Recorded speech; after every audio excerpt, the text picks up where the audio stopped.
ക്രിസ്തുവിനു മുമ്പേ നിലനിന്നിരുന്ന പാൽമീറ എന്ന മഹാനഗരത്തിന്റെ തിരുശേഷിപ്പുകൾ ഇസ്ലാമിക് സ്റ്റേറ്റിന്റെ കൈപ്പിടിക്കുള്ളിലായത് 2015 മെയ് മാസത്തിലാണ്. ഒരു വർഷം പൂർത്തിയാക്കാൻ ഒരു മാസം ബാക്കി നിൽക്കെ അത് വീണ്ടെടുക്കാൻ ലോകത്തിനായി.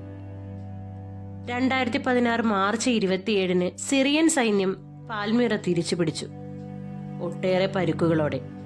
എങ്കിലും അതൊരു വിജയമാണ്. പൈശാചിക വൃത്തികളിലൂടെ ഖിലാഫത്ത് സ്ഥാപനത്തിന് ഒരുമ്പെട്ടിറങ്ങിയ IS-നുമേൽ ലോകം നേടിയ ജയം. യുനെസ്കോയുടെ ലോക പൈതൃക പട്ടികയിൽ ഇടം നേടിയ പശ്ചിമേഷ്യയിലെ ഏറ്റവും ശ്രദ്ധ ആകർഷിക്കുന്ന പുരാവസ്തു സ്മാരകമാണ് പാൽമീറ. ആധുനിക സിറിയയും ഇസ്രായേലും ഇറാഖിന്റെയും സൗദി അറേബ്യയുടെയും ഭാഗങ്ങളും ഉൾക്കൊണ്ടിരുന്ന ബൃഹത്തായ റോമാ സാമ്രാജ്യത്തിന്റെ ഭാഗം. തലസ്ഥാനമായ ദമാസ്കസിന് തെക്കുകിഴക്ക് സിറിയൻ മരുഭൂമിയിലെ മരുപ്പച്ചയാണിത്. മെഡിറ്ററേനിയൻ കടലിന്റെയും യൂഫ്രട്ടീസ് നദിയുടെയും ഇടയ്ക്ക് സ്ഥിതി ചെയ്യുന്ന മരുപ്പച്ച ഒട്ടേറെ നാഗരികതകളുടെ സംഗമസ്ഥാനം. പാൽമിറയിൽ IS സ്ഫോടന വസ്തുക്കളാൽ തകർത്തു കളഞ്ഞ ശില്പവേലകൾക്കും അവയിലെ കൊത്തുവേലകൾക്കും CE 1, 2 നൂറ്റാണ്ടുകളുടെ പാരമ്പര്യം അവകാശപ്പെടാനുണ്ട്. ഗ്രീക്ക് റോമൻ സംസ്കാരത്തിന്റെ പാരമ്പര്യങ്ങളുടെ ഭാണ്ഡവവും പേർഷ്യൻ സ്വാധീനവും കാണാം അവയിൽ. സിറിയയിലെ മാരിയിൽ നിന്നും കണ്ടെടുത്ത BC 2-ാം നൂറ്റാണ്ടിലെ രേഖകളിലാണ് പാൽമീറയെക്കുറിച്ച് ആദ്യ പരാമർശമുള്ളത്. റോമാ സാമ്രാജ്യത്തിന് കീഴിലാണ് ഈ മരുഭാഗത്തിന് രൂപാന്തരം സംഭവിച്ചത്. CE 1-ാം നൂറ്റാണ്ടിന്റെ മധ്യത്തിൽ സിറിയയുടെ ഒരു ഭാഗം സ്വന്തം പ്രവിശ്യയാക്കിയ അവർ പാൽമീറയിൽ യാത്രാമധ്യേ മൃഗങ്ങളുമായി വിശ്രമിക്കാൻ ഒരു മരുപ്പച്ച തീർത്തു. അത് വളർന്ന് പേർഷ്യയും ഇന്ത്യയും ചൈനയും റോമാ സാമ്രാജ്യവും തമ്മിലുള്ള കച്ചവടത്തിന്റെ മുഖ്യ കടത്തുമാർഗമായി. ഒട്ടേറെ സംസ്കാരങ്ങളുടെ സംഗമസ്ഥാനവും. വൻ തൂണുകൾ അതിരിടുന്ന 1100 മീറ്റർ നീളമുള്ള തെരുവായിരുന്നു ആ വാണിജ്യ നഗരത്തിന്റെ ജീവൻ. അതിനു ചുറ്റുമാണ് ബാൽദേവന്റെ ക്ഷേത്രവും ഡയോക്ലിഷ്യന്റെ താവളവും മറ്റു ക്ഷേത്രങ്ങളും.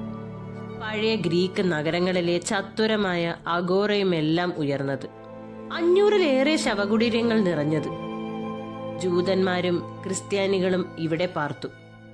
മഹത്തായ റോമാ സാമ്രാജ്യത്തിന് ക്ഷതം പറ്റി തുടങ്ങിയപ്പോൾ AD 269 പാൽമീറയിലെ രാജ്ഞി സെനോബിയ അത് മുതലെടുത്തു. അവർ ഈജിപ്തിൽ അധിനിവേശം നടത്തി, അനറ്റോളിയ പിടിച്ചെടുത്തു.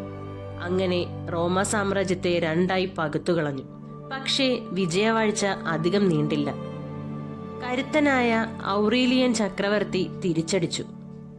AD 272 ആയപ്പോഴേക്കും സെനോബിയ രാജ്ഞിക്ക് കീഴടങ്ങേണ്ടി വന്നു. പക്ഷേ അവർ അറബ് ലോകത്തെ ധീരവനിതയായി പിൽക്കാലം പ്രകീർത്തിക്കപ്പെട്ടു.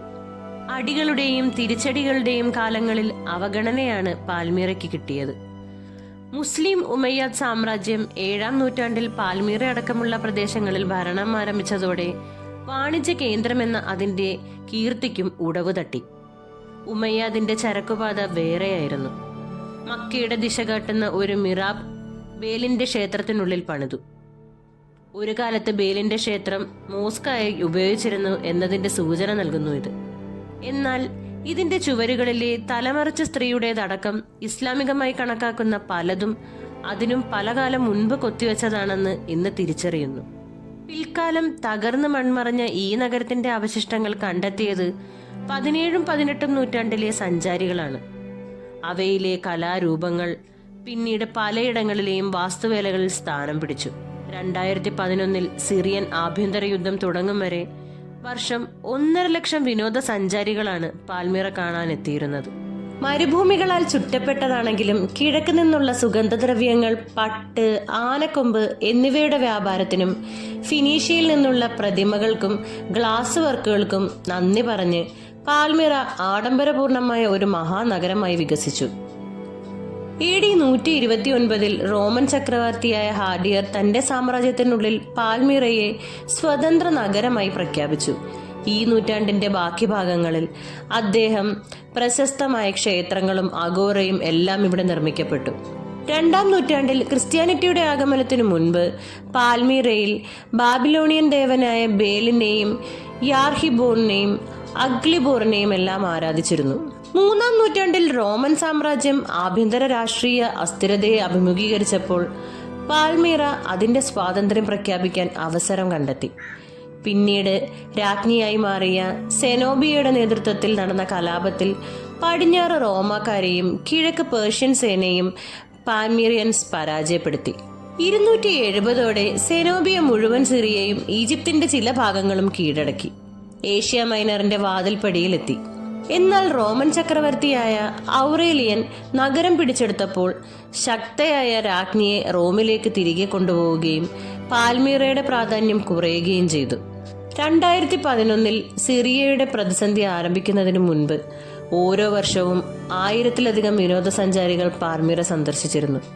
അതിന്റെ മനോഹരമായ പ്രതിമകളും 1000-ലധികം നിരകളും 500-ലധികം ശവകുടീരങ്ങളുമുള്ള ഭീമാകാരമായ നെക്രോപോളിസുമല്ല.